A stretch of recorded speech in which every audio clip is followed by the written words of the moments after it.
దేవుని నామానికి మహిమ కలుగును గాక. అందరికి నా వందనాలు తెలియజేస్తున్నాను. అంతా బాగున్నారు కదా? మీరు బాగుండాలని మనస్ఫూర్తిగా నేను దేవునికి ప్రార్థిస్తున్నాను. దేవుని యొక్క పరిశుద్ధ వాక్యం చూసుకుందాం. యెషయా గ్రంథంలో నుంచి 28వ అధ్యాయము 16వ వచనం, లాస్ట్ లైన్ అన్నమాట, చివరి లైన్.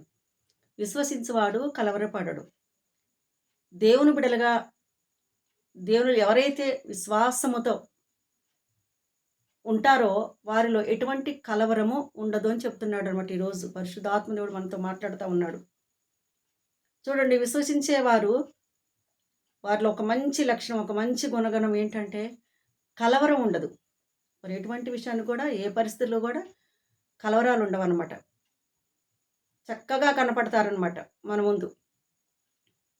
అలాగే అలాగే ఇప్పుడు చూడండి, డ్రైవర్లు ఉంటారు కదా, ఆటో డ్రైవర్ కానీ, లారీ డ్రైవర్ కానీ, వారు శక్తి సామర్థ్యములు, వారు అనుభవపూర్వకంగా, వారి అనుభవాన్ని బట్టి నేను కరెక్ట్గా నేను వాహనాన్ని నడపగలను అనే ఒక ధైర్యం, ఒక విశ్వాసం. అటువంటి ధైర్యం, అటువంటి విశ్వాసం ఉన్నప్పుడు వారిలో ఎటువంటి కలవరం ఉండదు. కానీ ఎప్పుడైతే మరి అవిశ్వాసంతో, అధైర్యముతో మరి ఎదురుగా ఏమైనా ఆపత్కరమైన విషయాలు కనపడ్డప్పుడు, సంఘటనలు కలవరం చెందారనుకోండి, అప్పుడు ఏమవుతుంది? కంట్రోల్ తప్పుతారు. కంట్రోల్ తప్పితే ఏమవుతుంది? యాక్సిడెంట్లు జరిగిపోతాయి, పడిపోతుంది వాహనం. అలాగనమాట. అందుకని ఎవరైతే విశ్వాసముతో నేను కరెక్ట్గా నా వాహనాన్ని నేను నడపగలను ఒక నమ్మకము వారిలో ఉండాలన్నమాట. అప్పుడే వారు ముందుకు వెళ్ళగలుగుతారు. ఇంకా మరి చూడండి, దేవుని బిడ్డలమైన మనము కూడా క్రీస్తు యందు మనం ఉండాలి, మనలో క్రీస్తు ఉండాలి. క్రీస్తు పైన నువ్వు ఎప్పుడైతే ఆనుకుంటావో అప్పుడే నువ్వు విశ్వాసముతో ఎటువంటి కలవరాలు లేకుండా నువ్వు చక్కగా నువ్వు ఆత్మీయ జీవితంలో కానీ, కుటుంబపరముగా కానీ, మరి సేవాపరము కానీ, మరి బిజినెస్ పర్పస్లో కానీ, నువ్వు చేతి వృత్తిలో కానీ, నీ ఉద్యోగ రీతిలో ఏ పనిలో ఉన్నా కానీ నువ్వు చక్కగా దేవుడు నిన్ను నడిపించాలని ఆశపడుతూ ఉన్నాడు. అటువంటి విశ్వాసం మనకు ఉన్నప్పుడు మనం కలవరం చెందాం.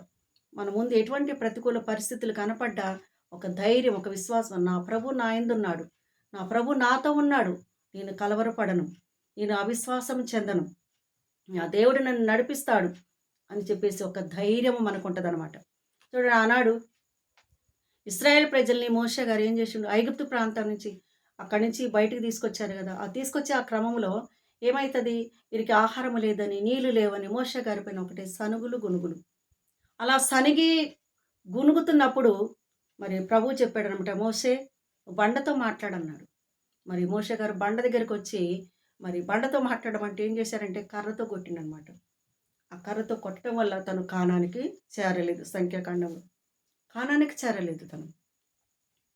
ఆ కలవరాలు, ఆ హృదయంలో తనకి ఎప్పుడైతే అటువంటి కలవరం వచ్చిందో, వీరు మాట్లాడే మాటలను బట్టి, వీరు సనిగే సనుగుల్ని గునుగుల్ని బట్టి అతను అలా చేయటం వల్ల కానానికి చేరలేదన్నమాట. ఆశీర్వాదాన్ని పొందుకోలేదన్నమాట. ఆగిపోయిండు అవిశ్వాసంతో. ఇప్పుడు చూడండి, ఇంకొక భక్తుడు పేతురు గారు కూడా చూడండి, మరి యేసుక్రీస్తు శిష్యుల్లో ఈయనొక్కడు కదా. క్రీస్తు వారిని ఏమో సిలువకి ఎక్కించినప్పుడు, కొట్టినప్పుడు మరి కొంతమంది ఆ శిష్యులంతా ఆ ధైర్యంతో, ఆ విశ్వాసముతో, ఒక కలవరముతో వాళ్ళు ఏం చేశారంటే మరి ఎక్కడి వారు అక్కడే చెదిరిపోయారనమాట. అలా చెదిరిపోయిన క్రమంలో పేతురు గారికి ఒక చిన్నపిల్ల మరి తటస్థించి అంటే ఎదురుపడిద్దనమాట. ఎదురుపడి ఏం చెప్తుంది, ఏమడుగుతుంది పేతురుని? పేతురు, నువ్వు యేసుక్రీస్తు శిష్యుల్లో నువ్వు ఒకడివి కాదా అని, నీ పేరు పేతురు కదా. లేదు లేదు, యేసు ప్రభు ఎవరో నాకు తెలీదు, ఆయన ఎవరో నేను చూడలేదు అని చెప్పేసి ఆయన ఒట్లు పెట్టుకుంటూ, శపించుకుంటూ, సనుక్కుంటూ, కలవర పడిపోతాడనమాట.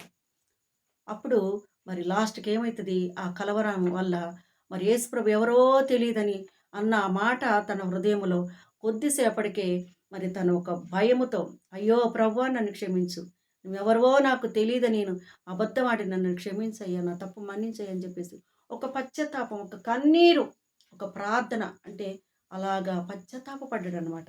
మనము కూడా కొన్ని సార్లు కలవరం చెందుతూ ఉంటాం.